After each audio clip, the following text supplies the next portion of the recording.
ሰላም እንዴት ናችሁ? እንኳን ወደዚህ ትንታኔ በደህና መጣችሁ። ዛሬ መጋቢት 21 2026 ነው። ከመጀመራችን በፊት አንድ አዲስ ነገር ላካፍላችሁ። አዲስ ድረገጽ ከፍተናል። www.samael.inc ይባላል። እዛ ላይ ሁሉንም ትንታኔዎቻችንን እንደ የፍላጎት የሚዘጋጁ ሪፖርቶችን እና ለተለያዩ ፕሮጀክቶች የሚጠቅሙ መረጃዎችን በሙሉ ታገኛላችሁ። ይህን ዝግጅት ደግሞ እንደ ስፖቲፋይ፣ አፕል ፖድካስት እና ኦዲብል ባሉ መተግበሪያዎች ላይ ማድመጥ ትችላላችሁ። እሺ አሁን በቀጥታ ወደ ዛሬው ጉዳይ እንግባ። በዚህ ትንታኔ ውስጥ በዓለም አቀፍ ደረጃ እየታየ ያለውን ውጥረት፣ ከጀርባው ያሉትን ርዕዮተ ዓለማዊ፣ ኢኮኖሚያዊና ወታደራዊ አንቀሳቃሽ ኃይሎች መነሻ በማድረግ እንፈትሻለን። ትንታኔው የሚጀምረው ከምንጩ በተወሰደው በዚህ በጣም ጠንካራ እና መሰልሰጭ አገላለጽ ነው። ግለሰባዊነት ሙሉ በሙሉ ጠፍቶ ሁሉም ሰው ለመንግስት ስርዓት ብቻ የሚሰራበትን ማህበረሰብ ስጋት ይገልጻል።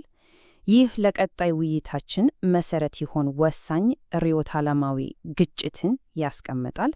እንግዲህ ምንጮቹ እንደሚሉት በአሁኑ ሰዓት የምናየው የዓለም የፖለቲካ ውጥረት ከኢኮኖሚና ከግዛት ይዞታ የዘለለ ነው። የለም ግን በፍጹም ሊስማሙ በማይችሉ ሁለት የዓለም እይታዎች መካከል የሚደረግ መሰረታዊ ግጭት ነው በማለት ይሞግታሉ።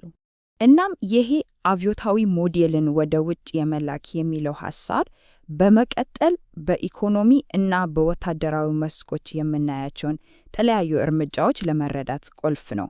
ምንጮቹ እንደሚሉት እነዚህ እርምጃዎች የዚህ ዋና ርዕዮተ ዓለማዊ ግፊት ተግባራዊ መግለጫዎች ናቸው።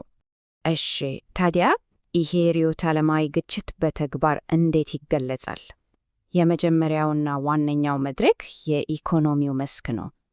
እስቲ የመሰረታዊ እሳቤ በኢኮኖሚው ዓለም ላይ እንዴት ጥላውን እንዳጠላ እንመልከት። እዚህ ላይ በጣም የሚገርመው ነጥብ የዓለም ንግድን በተመለከተ ያለው እይታ መቀየሩ ነው። ከዚህ በፊት እንደ የጋራ ጠቀሜታ የነበረው፣ አሁን ግን ምንጩ እንደሚለው እንደ ስልታዊ ተጋላጭነት ማለትም እንደ ትሮጃን ፈረስ ተደርጎ ይወሰዳል። ይህ ማለት የእያንዳንዱ የንግድ ግንኙነት እንደ ድብቅ ስጋት ሊታይ ይችላል ማለት ነው። ምንጮቹ የዕዳ ወጥመድ ዲፕሎማሲ ብለው የሚጠሩት ጽንሰ ሐሳብ አለ። ይህ በማደግ ላይ ያሉ ሀገራት ሉዓላዊነት ለመሸርሸር እንደ ቁልፍ ዘዴ ተደርጎ ይገለጻል። በቀላሉ ሲገለጽ አንድ ሀገር ዕዳዋን መክፈል ሲያቅጣት አበዳሪው ሀገር የኢኮኖሚ ወይም የፖለቲካ ጥቅሞችን ለምሳሌ የወደብ ባለቤትነትን ወይም ወታደራዊ መብቶችን ያስገድዳል የሚል ሐሳብ ነው። እንግዲህ እነዚህ መሳሪያዎች የፖለቲካ ቁጥጥርን ለማስፋፋት እና የዓለምን የኢኮኖሚ ስርዓት እንደገና ለመቅረጽ ያገለግላሉ ተብሎ ነው የሚገለጸው። ለምሳሌ ቤልት ኤንድ ሮድ የተባለው ግዙፍ የመሰረተ ልማት ፕሮጀክት እንዳዳኝ ስትራቴጂ ሲቀርብ የዲጂታል አምባገነንነት መስፋፋት ደግሞ እንደ የክትትል እና የቁጥጥር ዘዴ ተደርጎ ይተነተናል። ከኢኮኖሚው መስክ ወጥን ትኩረታችንን ወደ ጂኦፖለቲካዊ እና ወታደራዊው ገጽታ እናዞራለን። በተለይ በዓለም ላይ ካሉት በጣም አወዛጋቢ የባህር መስመሮች አንዱ ወደ ሆነው ወደ ደቡብ ቻይና ባህር እንገባለን። ይሄ በጣም ጠንካራ ዘይቤያዊ አገላለጽ ነው። የደቡብ ቻይና ባህርን የሉዓላዊነት ወንጀል መፈጸሚያ ስፍራ በማለት ይገልጻል። ይሄ ማለት በዚህ አካባቢ የሚፈጸሙ ድርጊቶች ቀላል ውዝግቦች ሳይሆኑ ሆን ተብሎ ዓለም አቀፍ ሕግን የሚጥሱና የሌሎች ሀገራትን መብት የሚጋፉ ወንጀሎች ናቸው እንደማለት። ታዲያ የዚህ አመለካከት እንድምታው ምንድን ነው? ከስካርቦሮ ሾል እስከ ታይዋን ስትሬት ድረስ የሚታዩት እርምጃዎች ነጠላ ክስተቶች አይደሉም። ይልቁንም የዓለም አቀፍ የሕግ ማዕቀፍን የሚገዳደር እና የሚሸረሽር አንድ ሰፊና የተከናጀ እንቅስቃሴ አካል ናቸው በማለት ትንታኔ ይሞግታል። እሺ ጦሩ ግን እነዚህን ሁሉ የውጭ ፖሊሲዎች ከውስጥ የሚያንቀሳቅሳቸው ኃይል ምንድን ነው? ምንጮቹ እንደሚሉት መልሱን ለማግኘት ወደ ሀገሪቱ የውስጥ ፖለቲካ መመልከት አለብን።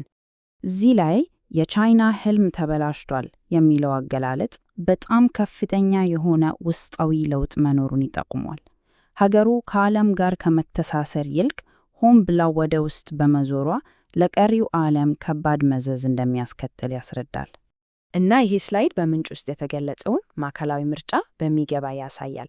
በአንድ በኩል የ40 ዓመታት የኢኮኖሚ እድገት አለ፣ በሌላ በኩል ደግሞ ጥብቅ የርዕዮተ ዓለም ቁጥጥር አለ። ትንታኔው እንደሚለው ውሳኔው የፖለቲካ ቁጥጥርን ለማጠንከር ሲባል የኢኮኖሚ እንቅስቃሴን አውቆ መስዋዕት ማድረግ ሆኗል። ምንጮቹ ይህንን ወደ ውስጥ የመዞር አካሄድ የሰሜን ኮሪያናይዜሽን እያሉ ይጠሩታል። በጣም ቀስቃሽ ንጽጽር ነው። የዓለም ሁለተኛዋ ግዙፍ ኢኮኖሚ ራሷን ከዓለም አቀፍ እድገት በማግለል ምን ያህል ከባድ እርምጃ እየወሰደች እንደሆነ ለማጉላት የቀረበ ነው። እነዚህ ሁሉ ነጥቦች ተደምረው በመጨረሻ ምንጮቹ ወደሚያቀርቡት አንድ ወሳኝ ድምዳሜ ያደርሱናል። ይህም ለዓለም አቀፉ ማህበረሰብ የቀረበ ግልጽ እና አስገዳጅ ምርጫ ነው።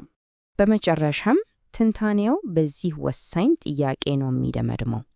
አሁን ያለው ሁኔታ እንደ ቀላል ውዝግብ መታየት የለበትም። ይልቁንም የዓለም አቀፍ ስርዓትን የወደፊት ዕጣ ፈንታ የሚወስን የውሳኔ ነጥብ ነው። በተባበሩት መንግስታት ቻርተር በሚመራ ዓለም እንቀጥላለን ወይስ በአንድ የባህር ላይ ጉልበተኛ ፍላጎት በሚመራ ዓለም ውስጥ እንኖራለን የሚል ጥያቄ በማንሳት ያበቃል።